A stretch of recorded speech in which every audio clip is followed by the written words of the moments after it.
Hi, I'm Jack Howell. I'm not sure if anybody knows this anymore now that our watches tell us our heart rate, but when you feel for someone's pulse, you're supposed to use 3 fingers, not your thumb. Why? Well, because your thumb has a pulse, and that pulse will obscure your perception. Just so, when you are playing in an ensemble, the stronger and more insistent you are in feeling your own beat, the less able you are to feel the ensemble's pulse and play exactly with it. I made a video about this almost a year ago called Precision and Emphasis Are Different Things. But I find mistaking emphasis for precision to be such a problem, even among good players, that I decided to take another whack at it, maybe do a better job. As a teacher, I say all the time, precision and emphasis are entirely different things. Also, I say, play with the pulse, don't react to the beat. And the more strongly the player shows the beat, the more strongly they are reacting to it. The next time you go to a major orchestra concert or watch one on YouTube, note how many feet you see tapping. You'll see players moving. Some orchestras move a lot, but they will move with the phrase. They won't be conducting each beat. Now, it's easy to spot the extreme case. I remember a clarinetist in a youth orchestra coaching one time who counted relentlessly with the entire body. Every beat was so strongly accented that no expression was possible at all.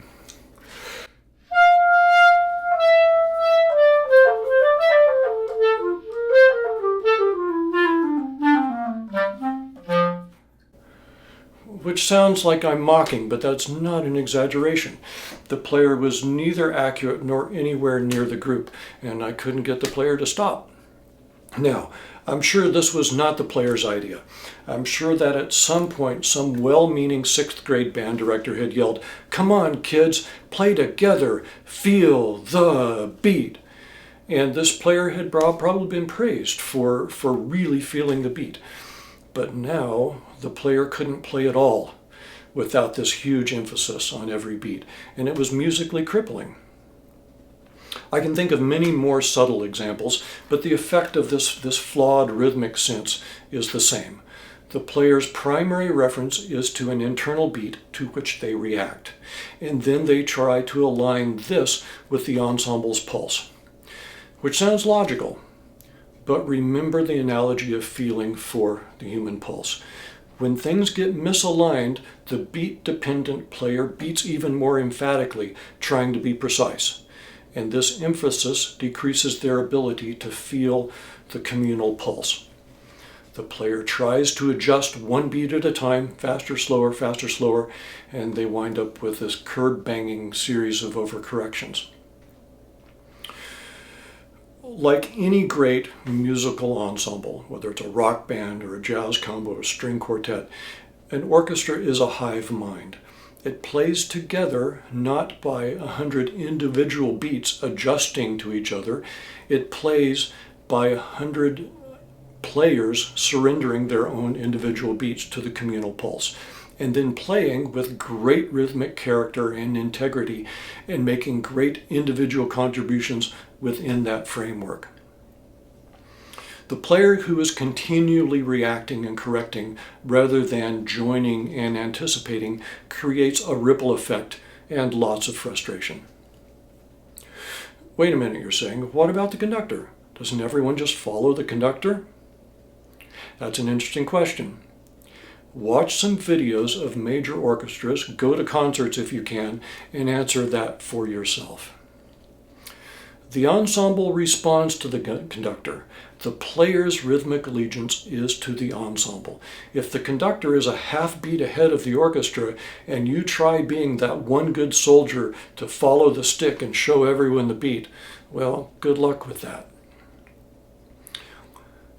Now, there's another reason you don't see rhythmic conducting motions in the orchestra.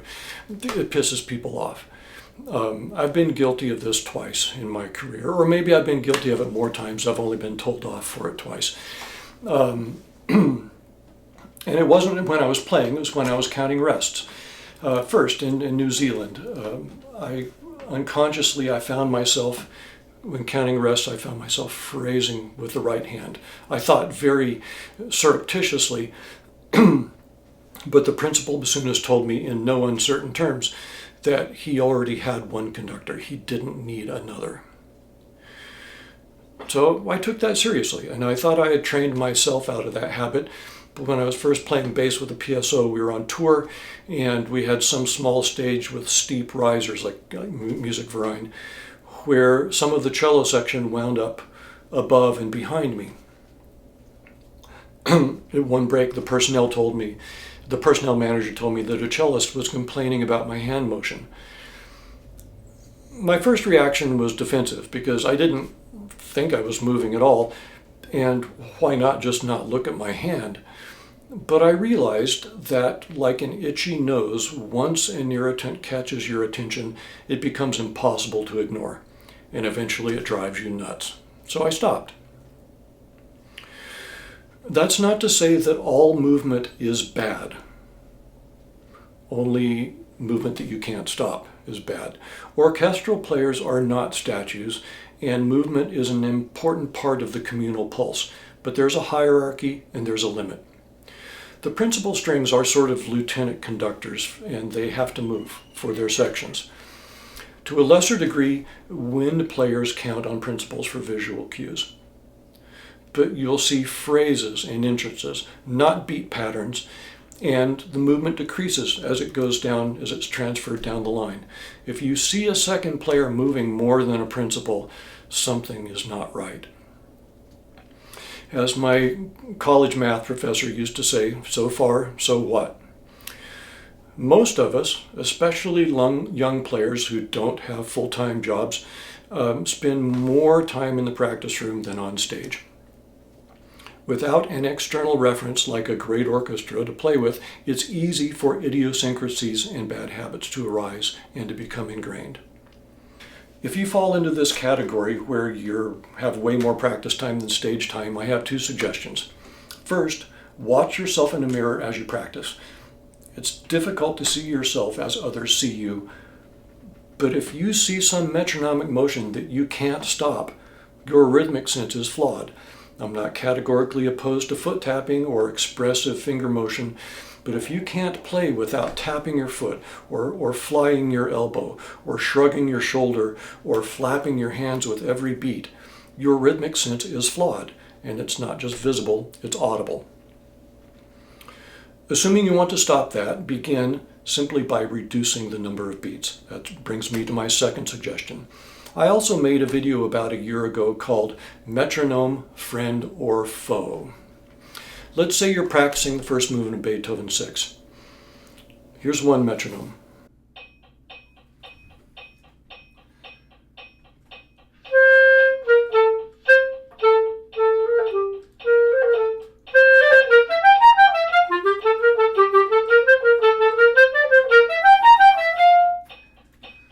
All right? Lots of people practice like that. But do you see what effect that has? Do you see how it shackles not just your rhythm, but your phrasing to the beat? Do you see how it introduces emphasis? Okay, how about this?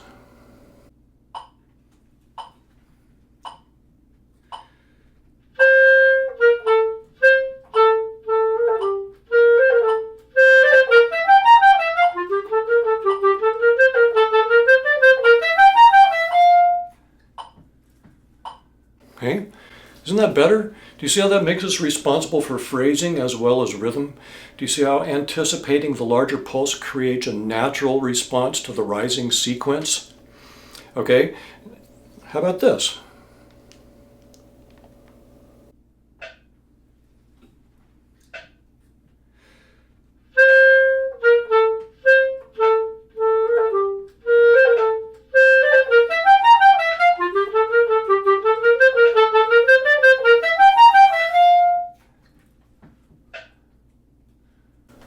It's better. It's harder, you know. But I think you can see how playing with this sense of rhythmic destination will make it easier to play in the orchestra.